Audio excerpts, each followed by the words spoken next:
Gálatas capítulo 6, versículo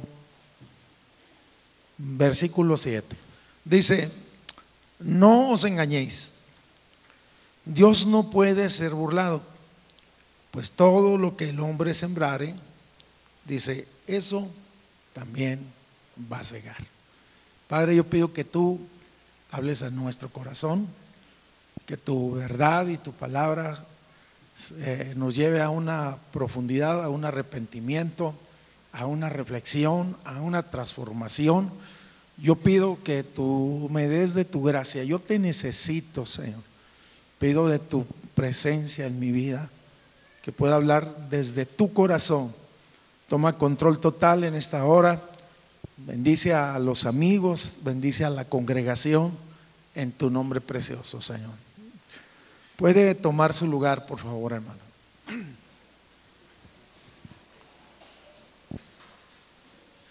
Hay leyes que son naturales y también hay leyes que son espirituales. Y creo que la ley de la siembra y la cosecha entra tanto en el plano natural como en el plano espiritual. Podemos decir que la ley de siembra y cosecha es la más poderosa que existe en la tierra. Regularmente cuando nosotros pensamos acerca de esta ley, siempre pensamos solamente en el aspecto agrícola, o sea, porque estamos muy familiarizados con el campo, con la presa, con todas estas cosas que tenemos en esta región. La realidad de este, ya no le diría ley, de este principio, me voy más allá.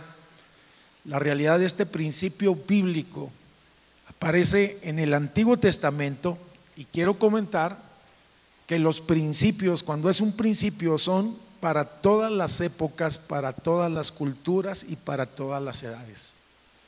Por lo tanto, esta ley o este principio, los que nuestros abuelos, nuestros padres estuvieron regidos bajo ese principio de ley o ese principio de siembra y cosecha, y nuestros futuros hijos, nietos, o hasta que el Señor venga, hermanos, esa ley o ese principio va a estar permanente.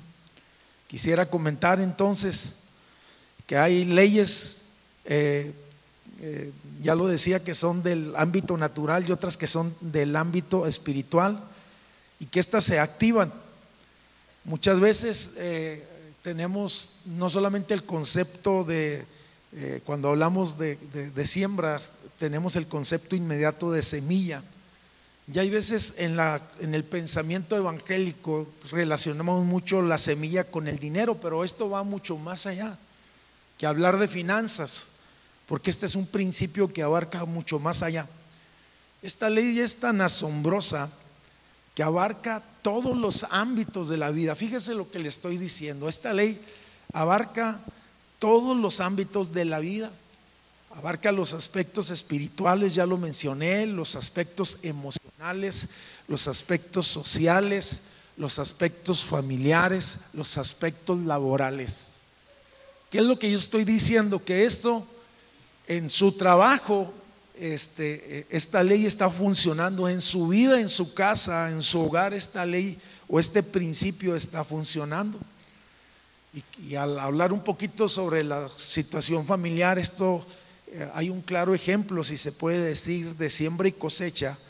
Por ejemplo, entre padres e hijos.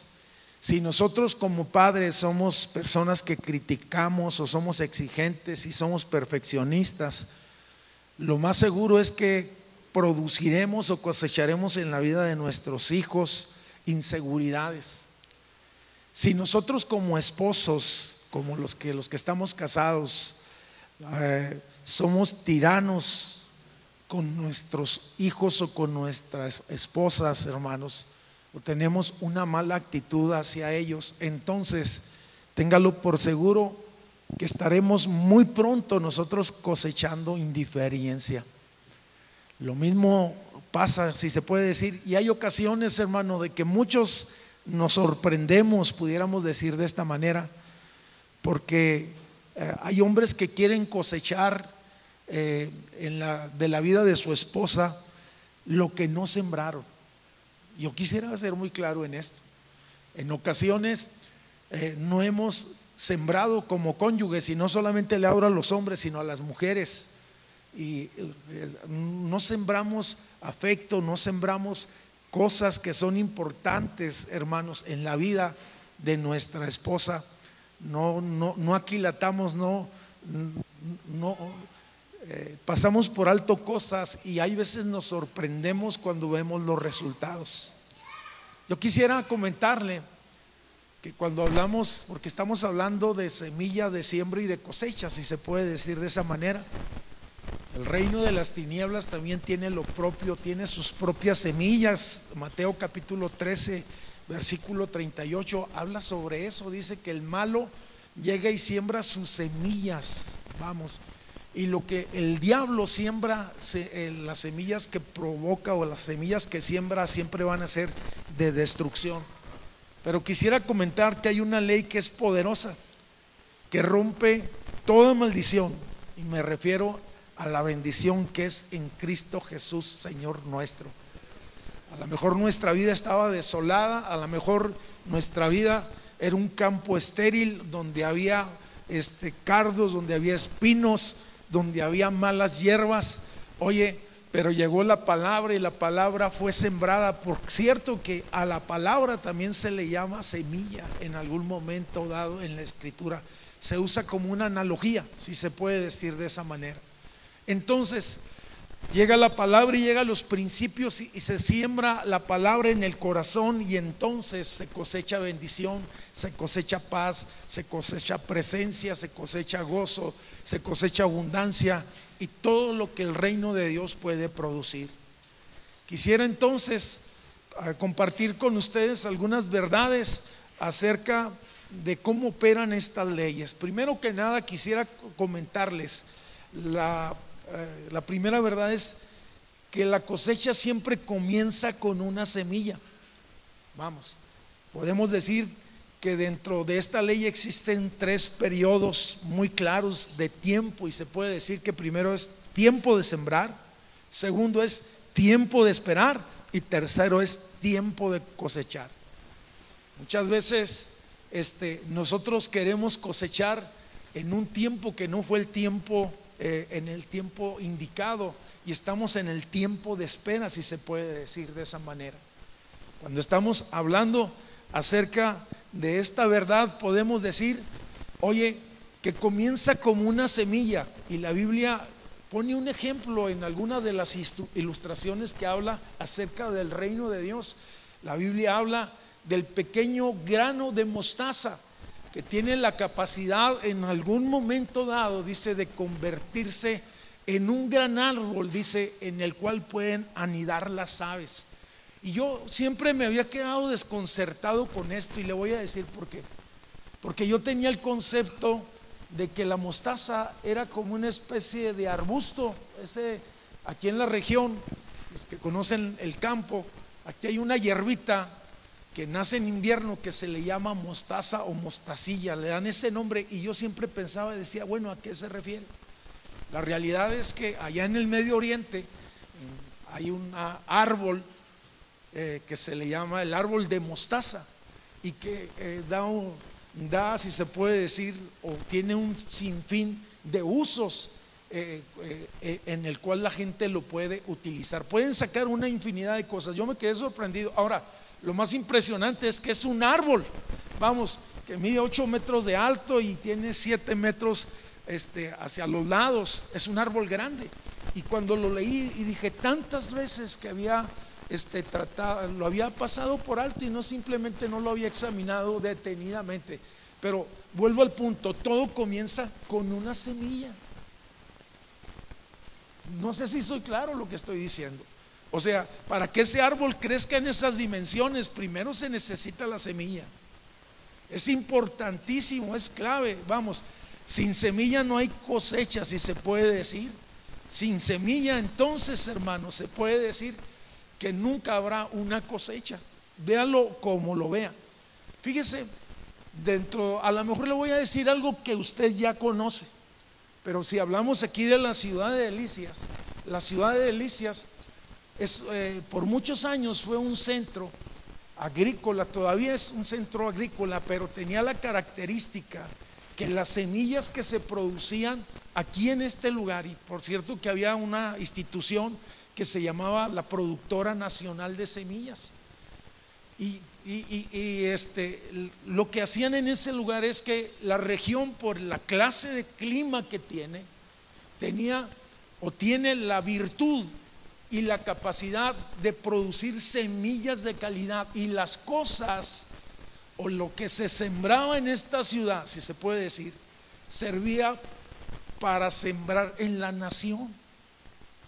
Ahora, qué importante es que nosotros analicemos, vamos a nuestra bolsa de sembrar, si se puede decir, vamos a nuestra bodega, vamos a abrir nuestros costales. ¿Por qué le hablo de esto? Bueno, es que yo estuve muy relacionado con esas cosas. Recuerdo que llegaba y había en aquel entonces, estaban las bodegas con fertilizante, pero también estaban las bodegas con granos. Y hay una cosa que siempre me llamó la atención: había un grano que se usaba para los animales, pero había una semilla que era la semilla seleccionada que se usaba para sembrar. Y por alguna ocasión, cuando uno es chavo, se mete ahí a agarrar, los granos, y me acuerdo que se nos hacía la recomendación: lo de esa esquina no se toca, si se puede decir, porque eso es para sembrar. ¿Qué es lo que yo estoy diciendo? Que si en algún momento dado nosotros le dábamos un uso equivocado, nos equivocamos de costal, perderíamos la mejor semilla. Yo quiero que piense en lo particular, en lo personal, ¿qué es lo que yo estoy sembrando? Sí, porque debemos de hacer un análisis. ¿Qué estoy sembrando en mi vida personal? ¿Qué estoy sembrando en mi matrimonio? ¿Qué estoy sembrando en el negocio? ¿Qué estoy sembrando en el ministerio? ¿Qué clases de semillas son las que estoy esparciendo? ¿Qué clases de semillas son las que tengo reservadas, si se pudiera decir de esa manera? Todo comienza con una semilla. Y de la misma manera, fíjese, cuando en ocasiones no tenemos las semillas apropiadas y hay actitudes equivocadas en nuestro corazón, entonces podemos empezar a sembrar semillas equivocadas. Y ahorita vamos a hablar un poquito sobre eso, y el resultado será frutos equivocados, si se puede decir. Quisiera avanzar un poquito algo. Estoy hablando entonces, me llamó la atención un letrero que había en una tienda de esas rurales, de esas de campo, esos lugares de esos de campo, porque había un letrero que decía de la siguiente manera afuera. En ese lugar vendían semillas y pasturas y todas esas cosas, y decía ese letrero: ¿no te gusta la cosecha que has levantado? Examina la semilla que has sembrado. Y cuando yo vi eso dije: ¿qué? Esto es bíblico. Dije: si no te gusta lo que tú has cosechado, entonces examina lo que tú has sembrado. Esa es una realidad. Entonces, a lo mejor suena muy fuerte, y lo quiero decir con todo el respeto para cada uno de nosotros y en lo personal, desde luego. O sea, y yo le voy a decir algo: la palabra nos corta, nos confronta, nos alienta, nos sana, y dice la Biblia que tiene el poder para herir, pero cuando hiere dice que trae también, derrama el bálsamo, el Espíritu Santo, y dice: porque quiero hacer algo en ti. ¿Cuántos dicen: aquí estoy, Señor? Segunda verdad: cosechamos lo que otros sembraron. Y esto parece como contraproducente con el principio, porque dice: todo lo que el hombre sembrar, esto también segará. Pero este segundo principio dice que cosechamos lo que otros sembraron, y se lo voy a aplicar de una manera muy clara y muy sencilla en el término familiar. Regularmente todos nosotros pertenecemos a una familia en lo particular, y en nuestra familia se sembró algo en esa familia, y por lo tanto nosotros hoy disfrutamos los beneficios o la cosecha de las semillas que se sembraron en mi familia. Y estoy hablando, nuevamente sigo hablando de acciones. Si se pudiera decir, nosotros lo decimos, tengo una herencia espiritual, tengo una herencia física, tengo una herencia psicológica, y simple y sencillamente, y analice esto detenidamente. Oye, porque muchas de las actitudes como nosotros confrontamos la vida, o muchas de nuestras actitudes psicológicas, se deben a lo que se sembró cuando nosotros éramos niños, el ambiente que prevalecía y toda esa serie de cosas. Estoy hablando entonces, oye, pero también me refiero y quiero hacer énfasis en el aspecto espiritual. Muchos de ustedes están en los caminos de Dios porque su papá, su mamá fueron fieles a Dios, y ahora, hermanos, están aquí glorificando a Dios como resultado de una herencia espiritual que ustedes recibieron, como el resultado de que la familia Ramírez, de que la familia López o de que la familia Carrillo, vamos, el resultado es que los hijos están siendo bendecidos, están en la fe y están caminando. Ahora yo le voy a decir algo. En este principio, en este sentido que estoy hablando, en ocasiones hasta cosechamos aspectos materiales, si se puede decir. ¿A cuántos de los que están aquí, su mamá, su abuelita les dejó una casita? A ver, levante la mano. Puros desheredados. Levante la mano. Uno, y ya se animaron dos. ¿A cuántos de los que están aquí le dejaron un perrito chihuahueño? A nadie. Uno. Le dejaron dos perritos chihuahueños. ¿A cuántos le dejaron una carcachita? ¿A cuántos le dejaron una camionetita vieja? Levántela, no le haya pena. Ahorita vale como a 3 pesos el kilo.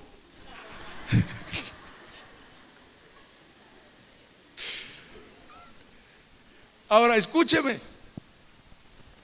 ¿A cuántos de los que están aquí sus papás les dejaron una deuda económica?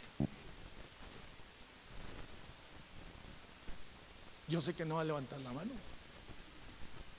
pero sé que aquí hay personas que tuvieron que pagar deudas que sus padres contrajeron. Es más, y no quiero ser tan dramático, simple y sencillamente hasta el funeral del papá o del abuelito. Entonces, ¿qué estoy diciendo? Estoy diciendo, oiga, pero qué bendición, ¿verdad? Cuando nos dejan cosas buenas, cuando nuestros padres dicen, bueno, ahí te dejo esa carcacha, ahí te dejo esos 2 gatos, ahí te dejo esa casita, o ahí te dejo esa cuentita. Eso no, ¿verdad? Entonces eso es diferente, pero esa es una realidad. Ahora, fíjese, no solamente nosotros recibimos de ellos, estoy hablando de lo que se cosechó como familia, inclusive hasta un buen hombre puede ser, porque qué hermoso que cuando el papá fue una persona honesta, recta, trabajadora, dicen, los López o los, como se llama, se apellida usted, dicen, es una persona honorable. Pero cuando fue una persona derrochadora, una persona contenciosa, una persona iracunda, una persona difícil, oye, regularmente hasta se etiquetan, si se puede decir, a las personas y a las familias. Aguas, ahí en el barrio, no digo los nombres, ¿no? Ni los apellidos, porque a lo mejor los conocen. Decían, aguas con los, voy a decir un ficticio, aguas con los chuchos, vamos ahí. No, hombre, hasta nos daba miedo pasar por enfrente, hermano. Les sacábamos la vuelta. Entonces, ¿qué es lo que le estoy diciendo? Y yo sé que esa es la realidad, pero volvemos al punto. Estoy hablando de que cosechamos lo que otros sembraron, y tal vez le parezca hasta, pero va mucho más allá y es más profundo, y no quiero detenerme en esto, porque la realidad es que Cristo, oye, A través del sacrificio y de la obra redentora de Cristo, nosotros estamos cosechando bendición, gracia, salvación, amor, paz, su presencia, las bendiciones del cielo, las bendiciones de la tierra, una familia, lo que no teníamos. Gracias al Señor, sea su nombre glorificado para siempre, hermano. No, yo me animo con eso. Yo me gozo. Cuando analiza el texto podemos extraer una verdad impresionante. La verdad es que cosechamos la misma variedad que sembramos. Dios estableció en el libro de Génesis, dijo: produzca según su especie, según su género, dice en el Génesis 7 veces. Y la verdad, en el Nuevo Testamento dice: lo que es nacido de la carne, carne es, y lo que es nacido del espíritu, espíritu es. Y Jesús en el Nuevo Testamento también dijo que el árbol se conoce por los frutos, que el buen árbol, dice, da buenos frutos, y que nosotros hoy, hermanos, no cosechamos uva de los nopales.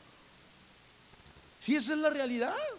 Entonces, estamos hablando que cosechamos la misma clase, la misma variedad, la misma semilla que nosotros sembramos. Inclusive en el texto pone como una sentencia: es imposible, dice, que se cambie esta ley, porque dice: Dios no puede ser burlado. Es un principio, en otras palabras. Volvemos al punto. Y yo encuentro en la Biblia un personaje para ilustrarlo, y tal vez para mí es uno de los casos más dramáticos, más impresionantes, y me refiero a David, el rey David, un joven que fue llamado en su juventud, fue posicionado. Oye, fue levantado de su casa, era el que cuidaba las ovejas, fue puesto como capitán, fue llevado hasta ser rey, y cuando ya era viejo se descuidó. Y esto es muy interesante: siendo viejo, en lugar de ser más fiel en las cosas de Dios y más cuidadoso, lo vemos a un hombre descuidado. Y vemos que David entonces se empieza a dar libertades que antes no se daba. Dice que estaba por ahí en su casa ocioso. En el tiempo de la guerra él se había quedado en su casa, en el terrado. Vio a una mujer que se bañaba, no solamente la vio, sino la codició, la mandó traer, la llamó, dice, tuvo relaciones con ellas, la embarazó, pero la mujer estaba casada. Y la Biblia dice claramente el principio, que el mandamiento es: no codiciarás la mujer de tu prójimo. Ahora, David lo sabía, porque a los reyes tenían un libro, o el libro de la ley, para que no olvidaran los principios de la palabra. Aquel hombre entonces se acercó a aquella mujer llamada Betsabé, y no bastándole esto, el resultado es que aquella mujer quedó encinta, quedó embarazada. Y en lugar de hablar con la verdad o arrepentirse, entonces vemos que David trata de ocultar su pecado. Cuando lo avisan, entonces lo que hace David, se maquina un plan impresionante. Manda, el esposo era un soldado de su ejército, lo manda a lo más duro de la batalla. En una carta le manda decir a sus capitanes: oye, y lo ponen en lo más difícil. Y en aquel lugar entonces es muerto aquel hombre que era justo. Y la historia es muy profunda y muy interesante, pero solamente quiero ilustrarlo. Y pudiéramos decir, hermanos, que eso nadie lo supo, que solamente lo sabían 3 personas. Lo sabía Betsabé, lo saben más, a lo mejor solamente lo sabía David, y lo sabía el capitán que había enviado esa carta, hablando en términos humanos. Pero el principio está vigente. Yo le dije que el principio es para todos los tiempos, para todas las edades. Oye, y entonces David había sembrado semillas equivocadas. David había sembrado injusticia, David había sembrado adulterio, David había sembrado prepotencia, David había sembrado cosas. Y la Biblia dice entonces, oye, que Dios envió un profeta y confronta a David y le hace ver que lo que había hecho era incorrecto. Y si alguien, si en algún lugar se expresa claramente, oye, el juicio, si se puede decir de esa manera, sobre la vida de David, sobre David, es en ese pasaje. Y después tú ves, oye, una desolación, una aridez, una mortandad. Fíjate, era tan impresionante lo que desató David. Por eso qué impresionante es esto. Es tan impresionante lo que desató David que uno de sus hijos violó o forzó a una de sus hijas. El Señor le dijo que iban a venir sobre él cosas difíciles. Otro de los hijos de David, ya estamos hablando de pecados sexuales. Otro de los hijos de David, en algún momento dado, dice que agarró a todas las amantes o las concubinas que tenía el rey, dice, y que las violentó, las exhibió públicamente. Pero no bastando esto, ese mismo hijo de David decidió quitarle el reino. Y ese muchacho o ese hombre se conoce como Absalón. Esto es impresionante. Ahora, cuando tú analizas todas las cosas, oye, David sembró semillas equivocadas y levantó juicio, levantó desolación, levantó, oye, lo que nadie desearía levantar. Quisiera comentar que como nación podemos decirlo aún, que en México a lo mejor en el pasado se ha sembrado corrupción, injusticia, y el resultado que tenemos hoy es un desorden social. Estoy hablando que todo lo que el hombre sembrare, eso también segará. La Biblia dice, si sembramos para la carne, de la carne segaremos corrupción. Si sembramos vientos, cosechamos tempestades. Si sembramos aprecio, cosechamos amistades. Si sembramos respetos, cosechamos honra. Si sembramos para el Espíritu, segaremos presencia de Dios. Si sembramos pecado, cosecharemos juicio. Y te quiero decir que en el plano personal, si sembramos un pensamiento, cosechamos una acción. Si sembramos una acción, cosechamos un hábito. Si sembramos un hábito, cosechamos un carácter.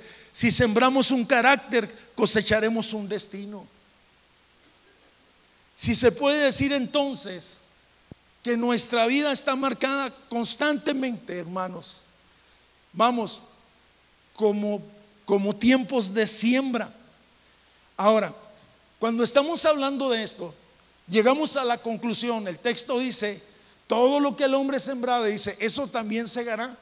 Pero permítame decirle que hay otra verdad en cuanto al texto. Cosechamos más de lo que sembramos. Si tú agarras un grano de maíz y lo siembras, tiene la capacidad de darte cientos de granos de maíz. Si agarras, un grano de frijol, tiene la capacidad de darte algunas decenas de frijoles, si se puede decir. Yo te estaba hablando acerca del caso de David. Cosechó más de lo que había sembrado en su vida.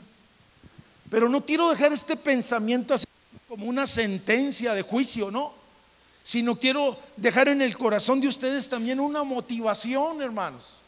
A lo mejor la palabra en ocasiones nos alienta y nos bendice, pero los testimonios son muy ilustrativos. Hace tiempo, cuando yo estaba hablando acerca del desafío generacional, yo mencionaba acerca de un hombre que era temeroso de Dios, que fue predicador y que se llamó Jonathan Edwards, y su esposa Sarah Edwards. Fueron creyentes de la palabra de Dios, sirvieron a Dios. Cuando se hizo un análisis de su descendencia, ahora ya no estamos hablando de frijoles, ni estamos hablando de maíz, estamos hablando de personas, descendencia, lo que me va a seguir, el impacto que voy a tener. Si yo siembro cosas buenas en mi generación, voy a cosechar bendiciones en mis generaciones. Por lo tanto, cuando se hace análisis, ya ve cómo son los ingleses. Le siguieron la huella a este predicador porque fue ilustre, porque fue un hombre temeroso, porque fue inspiración. y dicen de los descendientes de él, que tal vez no fueron muchos, y lograron captar que la mayoría de los descendientes de este matrimonio fueron personas con principios morales elevados. Se contó que eran 300 predicadores, 295 graduados de una universidad, 100 misioneros, 100 abogados, un vicepresidente de la nación, 13 senadores, un gobernador de un estado, 3 presidentes municipales, 75 oficiales militares, 65 universitarios, incluyendo rectores de universidad, 56 médicos, un decano de una escuela de medicina. Y decía el comentario de la biografía de ellos: es incontable el bien y el beneficio que esta familia, dice, trajo a la nación. Pero de la misma manera, un contemporáneo de Jonathan Edwards, que se llamaba Max Jacks, dice que se hizo un análisis de su genealogía, de sus descendientes. Se hizo un análisis, tuvo más hijos, pero la triste realidad, y los números son tan fatales, tan impresionantes, que prevalecieron el alcoholismo, que prevalecieron las prostitutas, que prevalecieron que muchos de ellos cursaron condenas en la cárcel, y que fue un gran problema a la nación. Y recuerdo no recuerdo exactamente la cantidad, el costo que costó, el precio de esas personas, problema social que se convirtieron. Volvemos al punto, no quiero que se me pierda. Cosechamos más de lo que sembramos. Estamos hablando nosotros entonces que qué importante es lo que sembramos. Y quisiera, basado en el texto, llegar a una reflexión más. Cosechamos en una época diferente en la que sembramos. Podemos decir que existe la ley del proceso. Primero se siembra, germina, crece, madura y se cosecha. Si estamos en una región agrícola, antes aquí se usaba entonces que el trigo se sembraba en enero, en febrero y se levantaba en junio. Simple y sencillamente, oye, había un tiempo que se sembraba, pero existe el tiempo que se va a cosechar. ¿Qué estoy diciendo yo con esto? Estoy diciendo que muchos de ustedes han sido fieles a Dios, que muchos de ustedes aman al Señor de verdad, que muchos de ustedes han caminado en integridad, pero que a lo mejor en su casa, que a lo mejor en su negocio, que a lo mejor en sus finanzas, oye, a lo mejor muchos de ustedes han sido personas que han sido fieles a Dios en sembrar y en ofrendar, y a lo mejor en este momento no traes ni un centavo y estás escaso y no tienes trabajo. Yo te voy a decir algo: hay un tiempo de cosechar. Si ya sembraste, espera tu cosecha. Dile al que está enseguida: espera tu cosecha. No, se lo dijiste bien así. Díselo con convicción: espera tu cosecha.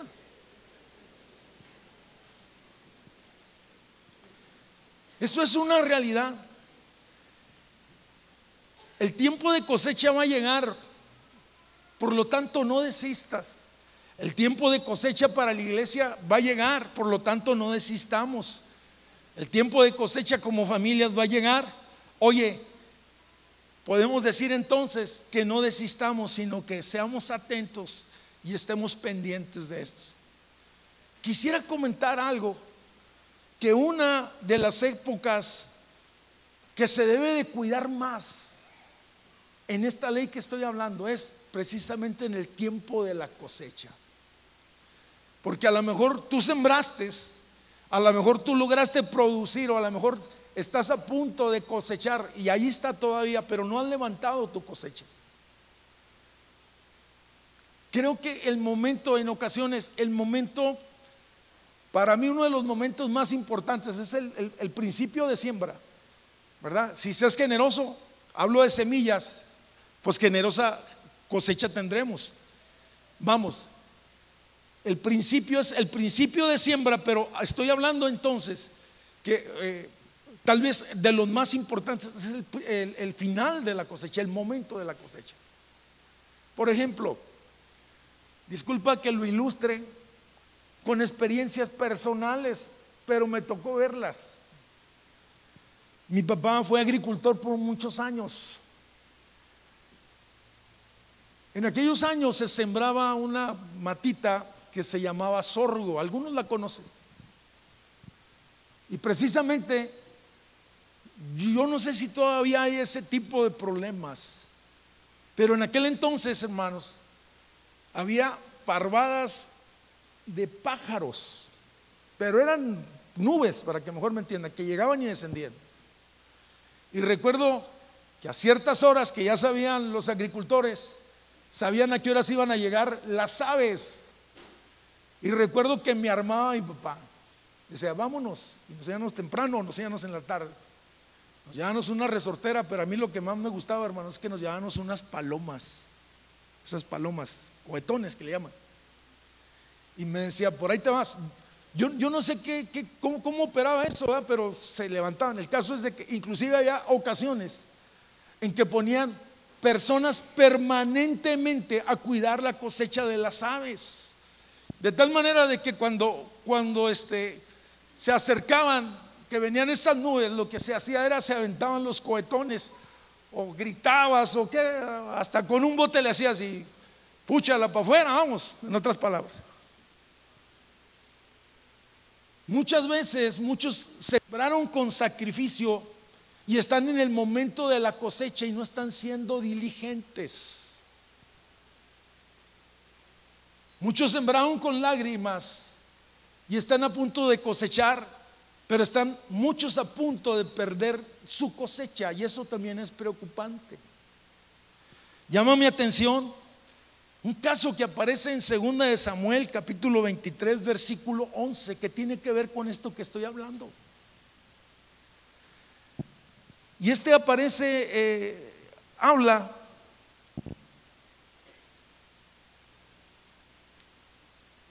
se me hace que la cita no está correcta, discúlpeme, pero habla de un hombre que se llamaba Sama, hijo de Aga. Dice, y los filisteos se habían reunido en Li, donde había un pequeño terreno de lentejas, y el pueblo había huido delante de los filisteos. Él entonces, Sama, se paró en medio de aquel terreno, dice así textualmente, y lo defendió y mató a los filisteos. ¿Sí estaba bien? Yo pensé que era primera, está bien. Ahora, el punto es hermanos. Este hombre se me hace muy impresionante. A lo mejor alguno puede decir, ¿por qué está defendiendo un poco de comida? Porque simple y sencillamente era su cosecha y era su bendición. Ahora se la voy a aplicar de manera sencilla. ¿Cuántos de nosotros estamos cuidando nuestra bendición?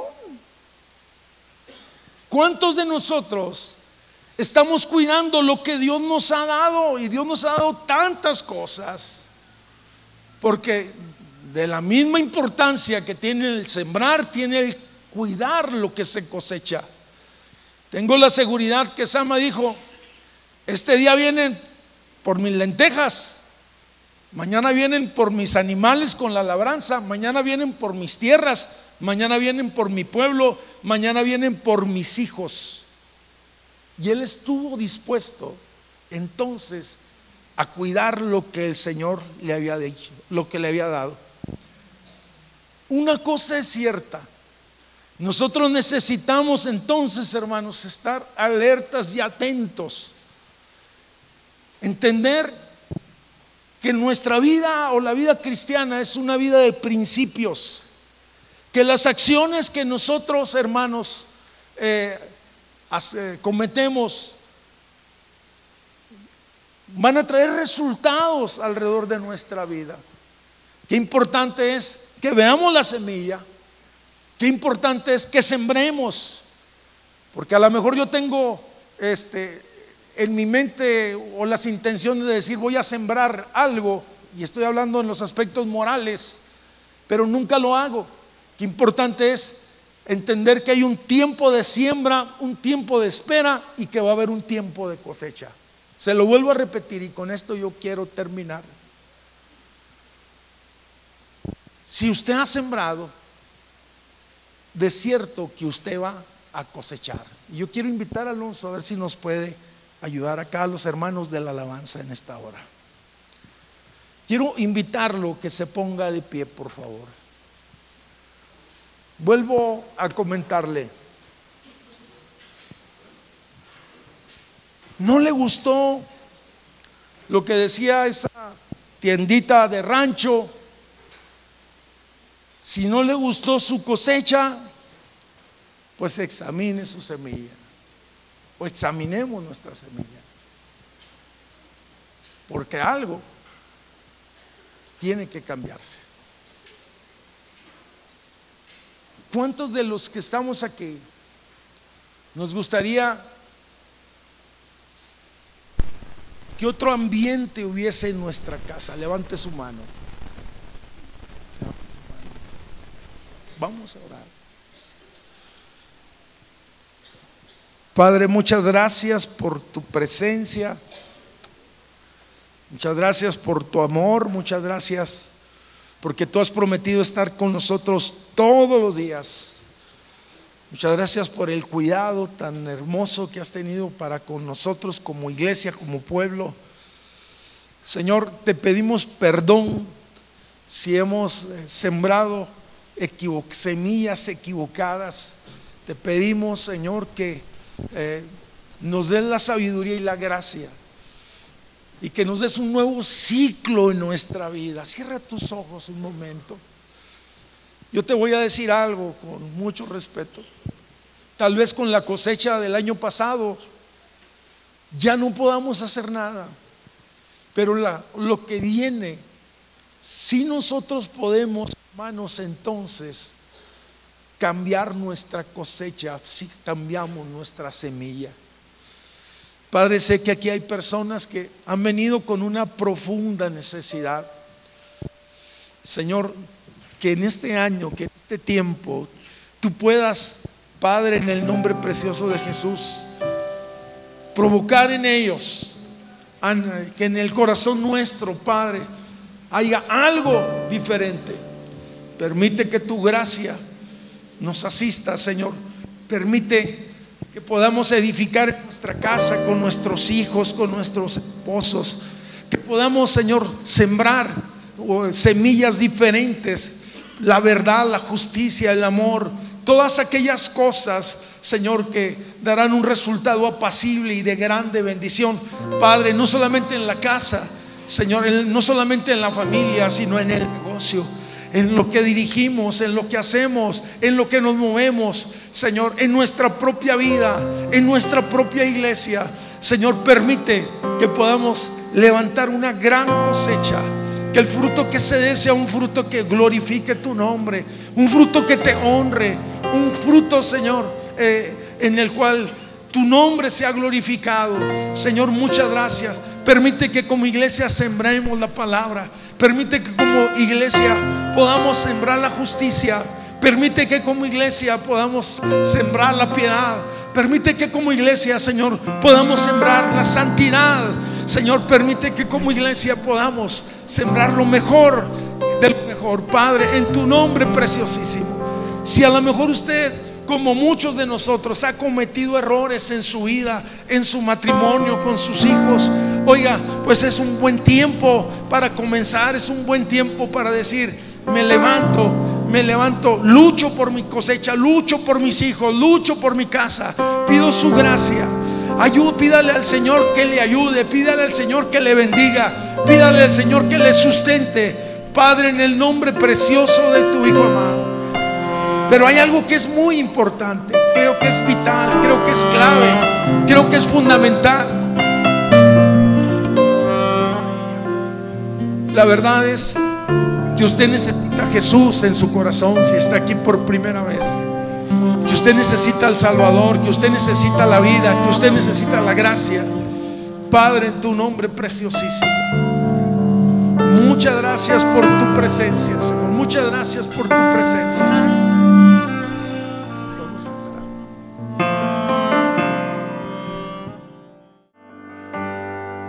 Tú eres Señor, mi esperanza, como ninguna. Vives en mí,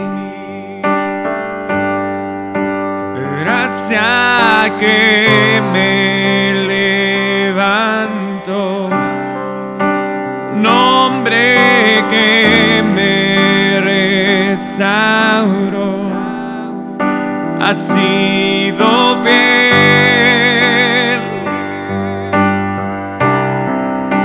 ha sido fiel.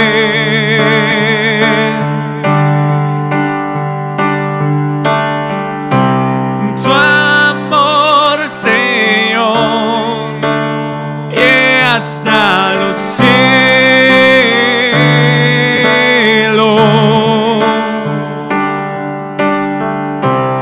Tu fidelidad nunca fallará.